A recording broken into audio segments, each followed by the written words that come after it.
Commercials can go later. We're in a time problem. Gentleman from California. Thank you very much, Mr. Chairman. Again, I thank you for this hearing.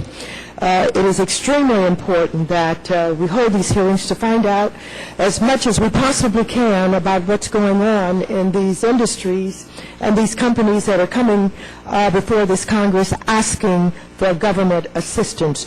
I'm still traumatized by the hearing that we had yesterday and Secretary Paulson's denial of not paying attention to the loan modifications that we thought we would be getting as a result of the $700 billion bailout bill that we worked so hard to pass. So, on the heels of that, we have here today the automobile companies who are asking for their share of support from the Congress of the United States, from the people, to make sure that they're able to maintain their businesses. And what we basically get here are the big boys, the big industries who are well connected, have a lot of influence, and basically are too big to fail. Today, and long after today, we're going to hear a lot about arrogance and mismanagement and a refusal by these big automobile manufacturers to recognize that they could not continue to build certain kind of automobiles, and we're going to hear a lot about the refusal to comply with some of our concerns about CAFE standards, on and on and on, ad nauseum. But in the final analysis, you know, people are going to roll. They're going to roll, and you're going to get what you're asking for.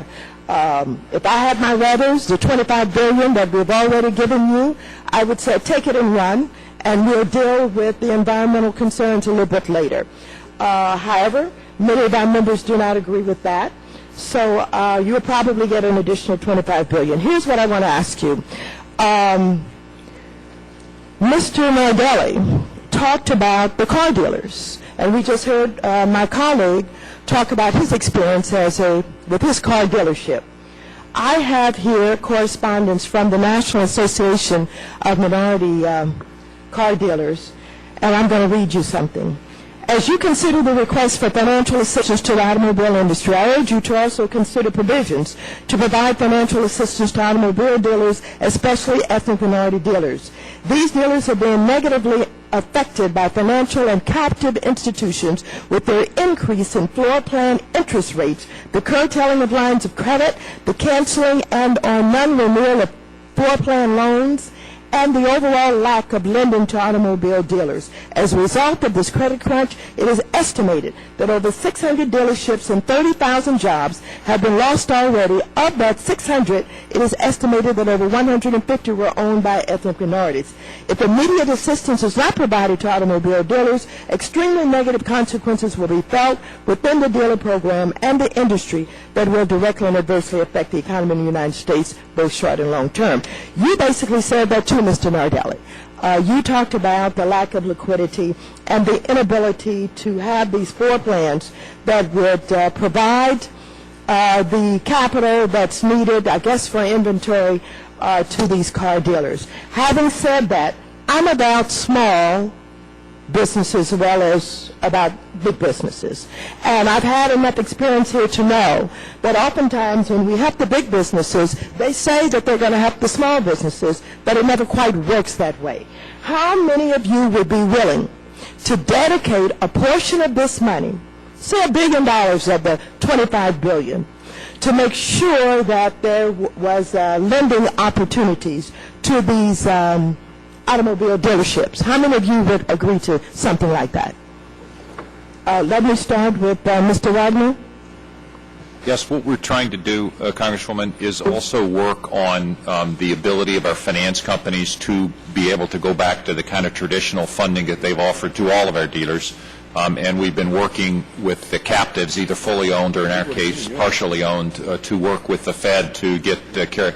Well, GMAC has a letter here to your dealers that say, in response to difficult credit market conditions and recent actions by the Federal Reserve Board regarding the federal funds rate, GMAC is making a change to its wholesale floor plan finance program. The following change is effective, and it goes on to talk about what it can no longer do. So what I'm asking you is, in addition to the work that you do with your captives, will you also commit to the floor plans that you're involved with to at least dedicate $1 billion of this money to assist these dealerships? May I get those answers, Mr. Chairman? I think we really need the amount of money we're talking about here for the operating business, but at the same time, as Mr. Nardelli says, we are working with the Fed to try to get better credit availability for our finance companies so they can provide the volume. Mr. Nardelli, would you be willing to dedicate $1 billion of this money to help the dealerships? Madam, we would be willing and open to any suggestions from this committee or Congress, but I want to make the point, as I said, this is a parallel request. Your comments are spot on. Our affiliate and captive finance companies are in desperate need of access to liquidity. There is no secondary market, and it is causing tremendous hardship. The consumer cannot... We've got to be more specific than that. We don't have time. So he basically agrees. Mr. Alan Mulally, what do you think from Ford Motor Company? Would you be willing to dedicate $1 billion, whether it was a $25 billion I think the question's been put. We really have to... or the let's have the... $26 billion. I think that the actions we've taken with the Fed to free up the credit is absolutely the right thing to do, which will help all of the dealers. So your answer is yes? Pardon me? Your answer is yes? I think the actions that are in place right now with the Fed are doing exactly what you are asking for.